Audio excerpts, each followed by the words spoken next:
नमस्कार प्यारे बच्चों, कैसे हैं आप सब। आशा करता हूँ कि सब अच्छे होंगे। तो चलिए शुरू करते हैं। आज हम करेंगे वर्कशीट नंबर 94। ये हमारी हिंदी की कार्यपत्रिका होने वाली है 26 अक्टूबर 2020 की। यहाँ पर बच्चे अपनी क्लास का सेक्शन लिखेंगे, इधर अपना नाम लिखेंगे और इधर अपने टीचर यानी अध्यापक का नाम लिखेंगे। आज हम फिर से पाठ 2 शेखीबाज मक्खी और उसमें ख़ास तौर पर संज्ञा के बारे में पढ़ने वाले हैं। हमने पुरानी वर्कशीट में भी संज्ञा के बारे में पढ़ा था। इसमें हम फिर से पाठ को भी रिवाइज करेंगे और संज्ञा क्या होते हैं उसको भी रिवाइज करेंगे। और ये पाठ हमारी हिंदी की पाठ्य पुस्तक यानी बुक रिमझिम से है। चलिए, इससे पहले कि हम ये वर्कशीट शुरू करें, हम एक बार इस पाठ को, कौन सा पाठ, शेखीबाज मक्खी को दोबारा से फटाफट रिवाइज कर लेते हैं ताकि हमें सारा पाठ याद आ जाए और फिर हम इस वर्कशीट को शुरू करेंगे। तो ये हमारी हिंदी की किताब में पाठ दूसरा है, शेखीबाज मक्खी। सबसे पहले ये शब्द का मतलब क्या होता है, शेखीबाज। बेटा, शेखीबाज वो होता है जो बातों को बढ़ा चढ़ा कर कहता हो, ठीक है, या फालतू की जो बकवास करता है, ठीक है, बेमतलब की बातें बोलता है। चलिए, आज हम एक ऐसी ही मक्खी के बारे में जानेंगे जो अपनी तारीफ करती रहती है। आइए देखते हैं कहानी में क्या है। एक था जंगल। उस जंगल में एक शेर भोजन करके आराम कर रहा था। इतने में एक मक्खी उड़ती उड़ती वहां आ पहुंची। शेर ने 2-3 दिनों से स्नान नहीं किया था, यानी स्नान का मतलब क्या होता है, नहाना। तो 2-3 दिनों से नहाया नहीं था, इसलिए मक्खी शेर के कान के एकदम पास भिन भिन भिन करने लगी। शेर को बहुत मुश्किल से नींद आई थी।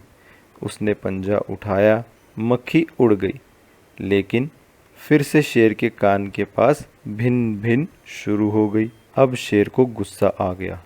वह दहाड़ा, अरे मक्खी, दूर हट, वरना तुझे अभी जान से मार डालूंगा।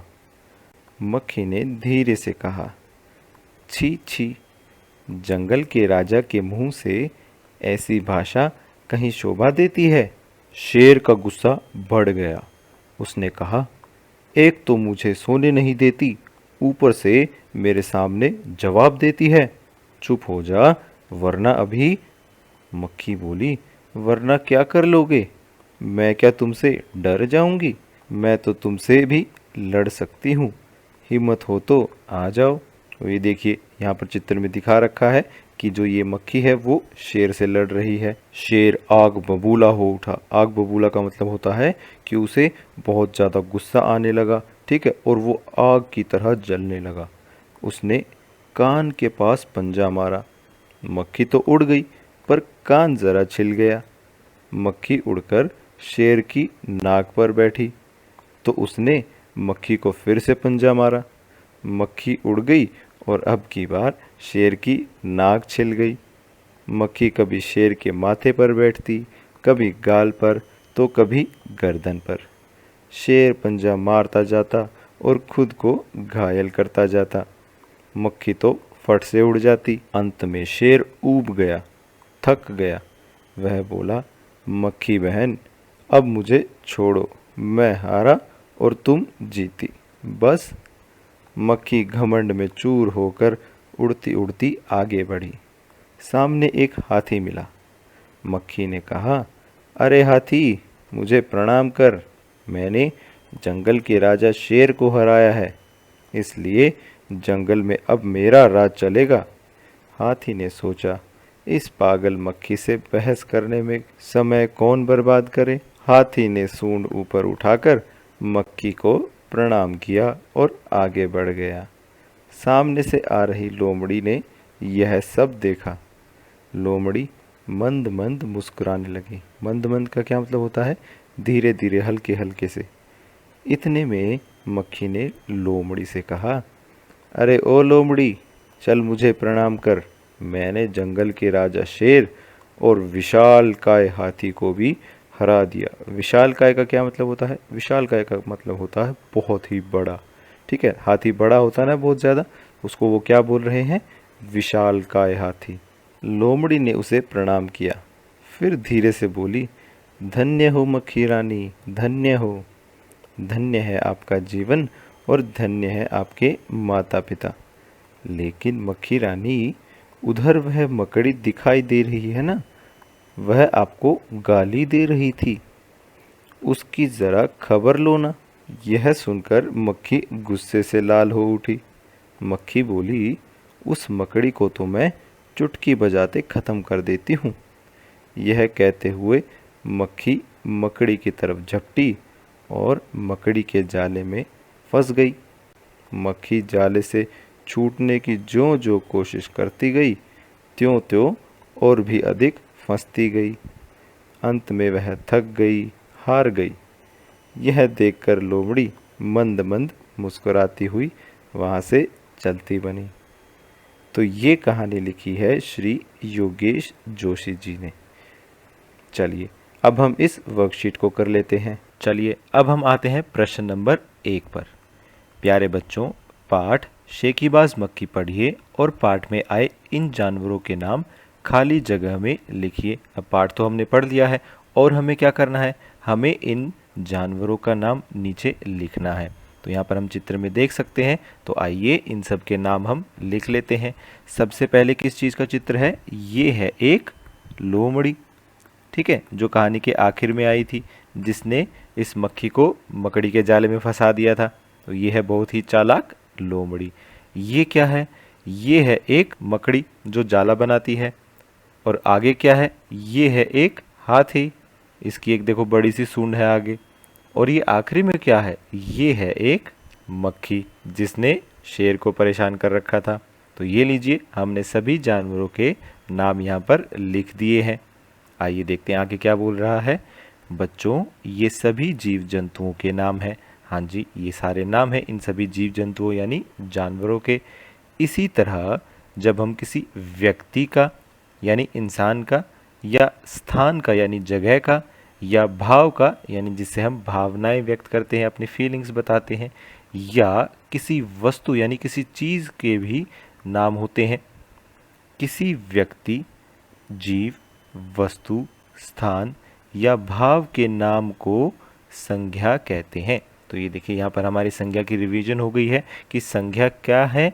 संज्ञा वो शब्द है जो या तो किसी व्यक्ति का नाम हो, यानी किसी इंसान का, जैसे आप हो गए, मैं हो गया, आपके मम्मी पापा हो गए, घर पे जो और कोई भी है वो सब हो गए, आपके दोस्त हो गए, ठीक है, आपके स्कूल में टीचर्स हो गए, आपके पड़ोस में हो गए, वो सब कौन है, वो सब व्यक्ति हैं। तो उनके जो भी नाम हैं वो, और क्या, जीव जंतुओं के नाम, जैसे अभी हमने ऊपर लिखे थे, लोमड़ी, मकड़ी, हाथी, मक्खी, और इसके अलावा और भी बहुत सारे होते हैं, उन सभी के नाम। और किन्हीं वस्तुओं के नाम। वस्तुओं का क्या मतलब होता है, कोई भी चीज़, जैसे आपके आसपास मेज़, कुर्सी, किताबें, पेन, पेंसिल, पंखा, दरवाज़ा, ये सारी क्या है, ये सारी चीज़ें हैं और इनके नाम। और उसके साथ साथ क्या है, किसी स्थान का नाम। स्थान मतलब होता है जगह, जैसे दिल्ली, आगरा, मुंबई, भारत, अमेरिका, ये सारी जगहें हैं। इसके अलावा और कौन सी जगह है, स्कूल हो गया, हॉस्पिटल हो गया, बगीचा हो गया, घर हो गया, नानी का घर हो गया, ये सारी भी जगह हैं। तो इन सब के नाम। और आखिरी में किसी भाव का यानी किसी भावना का नाम, जैसे गुस्सा हो गया, प्यार हो गया, नफ़रत हो गई या भूख हो गई। तो ये सब क्या है, ये सारी भावनाएं हैं। तो इन सब चीज़ों के जो नाम हैं, उन शब्दों को हम क्या कहते हैं, उनको हम संज्ञा कहते हैं। ये हम पहले भी 3-4 वर्कशीट इन पे कर चुके हैं। इस बार हमने एक बार फिर रिवाइज कर लिया है और आगे भी ऐसे हम साथ साथ रिवाइज करते रहेंगे। चलिए अब हम चलते हैं प्रश्न नंबर 2 पर। बच्चों, मैं हूँ जंगल का राजा। जंगल का राजा कौन होता है, हमें पता है, शेर होता है। नीचे मेरे बारे में कुछ बातें लिखी हैं, यानी शेर के बारे में नीचे कुछ बातें लिखी हैं। देखेंगे हम कौन सी बातें हैं, पाठ्य पुस्तक में से देखकर इन्हें पूरा कीजिए। यानी अब आपको अपनी किताब खोल लेनी है, शेखीबाज मक्खी पाठ आप खोल लेंगे और उसमें से देखकर आप ये नीचे का हिस्सा भरेंगे। कैसे करना है आइए देखते हैं। पहले में वो कह रहा है, मुझे एक डैश यानी खाली जगह है, यहाँ पर हमें कुछ लिखना है, परेशान कर रही थी। क्या परेशान कर रही थी, देखो अब यहाँ पर एक चित्र भी बना हुआ है और ये जो चित्र है किसका है, ये या तो किसी व्यक्ति का या किसी जीव का नाम है। तो ये कौन है, ये है एक मक्खी, तो यहाँ पर हम लिख देंगे मक्खी। देखिए ये साथ साथ हमें संज्ञा भी सिखा रहा है। कैसे? अभी हमने ऊपर पढ़ा था कि किसी व्यक्ति, जीव, वस्तु, स्थान या भाव के नाम, तो यहाँ पर हमें वो उदाहरण दे रहा है। पहले में किस चीज़ का उदाहरण लिया हमने? किसी व्यक्ति या जीव के नाम का, जैसे मक्खी। तो मक्खी शब्द क्या हो गया? ये हो गया एक संज्ञा। चलिए दूसरे हिस्से में चलते हैं। मैं, फिर आगे खाली जगह है, यहाँ पर हमें भरना है। डैश की छाया में सो रहा था। तो हमारे जंगल के राजा जो हैं, यानी जो शेर हैं, वो किसकी छाया में सो रहे थे? देखो इधर चित्र बना हुआ है। और ये किस चीज़ का नाम है? ये किसी वस्तु का नाम है। तो ये कौन सी वस्तु है? ये है एक पेड़। तो शेर जो है, जंगल के राजा जो है, वो एक पेड़ की छाया में सो रहे थे। तो पेड़ क्या हो गया? किसी वस्तु का नाम हो गया। तो यानी पेड़ भी एक संज्ञा शब्द है। चलिए इसी तरह हम तीसरे हिस्से पर आते हैं। यहाँ पर वो बोल रहा है कि मैं डैश में रहता हूँ। यहाँ पर हमें भरना है। ये क्या है? ये एक स्थान का नाम है, ये एक जगह का नाम है। तो जंगल के राजा शेर कहाँ रहते हैं? ये देखिए इधर चित्र भी बना हुआ है। वो रहते हैं एक गुफा में। चलिए तो ये क्या हो गया? ये एक स्थान यानी जगह का नाम हो गया। जैसे आप कहाँ रहते हैं? आप एक घर में रहते हैं। तो घर भी क्या है? एक स्थान का नाम है, एक जगह का नाम है। वैसे ही शेर कहाँ रहता है? वो गुफा में रहता है। तो वो भी एक स्थान का नाम है, एक जगह का नाम है। तो इसलिए गुफा भी क्या हो गया? एक संज्ञा शब्द हो गया। चलिए आखिरी पर आते हैं। जब मुझे मक्खी ने परेशान किया तो मुझे बहुत डैश आया। गु से एक ऐसा शब्द बताना है जो किसी भाव का नाम हो, किसी भावना का नाम हो। और देखो यहाँ पर चित्र भी बना के दिखाया है। ये कौन सी भावना है? ये है गुस्सा। यानी जब मक्खी शेर को परेशान कर रही थी तो शेर को क्या आया था? बहुत ही गुस्सा आया था। तो ये गुस्सा क्या है? ये एक भाव का नाम है, एक भावना का नाम है। तो ये भी यानी गुस्सा शब्द भी क्या है? एक संज्ञा शब्द है। यानी हमने यहाँ पर क्या किया? हमने एक बार तो पार्ट रिवाइज कर लिया, ठीक है। उसके बाद हमने संज्ञा भी जान लिया कि संज्ञा क्या होता है। किसी व्यक्ति, जीव, वस्तु, स्थान या भाव के जब हम नाम लिखते हैं तो वो सारे नाम क्या हैं? संज्ञा शब्द हैं। फिर यहाँ पर हमने कहानी के साथ साथ संज्ञा के उदाहरण भी लिखे। कैसे? सबसे पहले यहाँ पर हमने एक चित्र देखा जो किसी व्यक्ति या जीव का नाम था। वो क्या था? मक्खी। तो ये एक संज्ञा शब्द है। फिर हमने किसी वस्तु का नाम लिखा, जैसे पेड़, वो भी एक संज्ञा शब्द है। फिर हमने किसी स्थान का नाम लिखा, जैसे गुफा, वो भी एक संज्ञा शब्द है। और आखिरी में हमने एक भाव का नाम लिखा, जैसे गुस्सा, तो वो भी एक संज्ञा शब्द है। चलिए अब हम चलते हैं प्रश्न नंबर 3 पर। यहाँ पर वो हमसे पूछ रहा है, आप अपने आसपास देखिए और कोई भी 10 संज्ञा शब्द लिखिए। तो अब यहाँ पर आपको क्या करना है? यहाँ पे आपको 10 संज्ञा शब्द लिखने हैं। यानी आप अपने आसपास जितनी भी चीज़ें देख रहे हैं, आप जब उनके नाम लिख देंगे तो वो सारे अपने आप ही संज्ञा शब्द हो जाएंगे। कैसे? देखिए जैसे हमने ऊपर पढ़ा था कि संज्ञा शब्द कौन से होते हैं?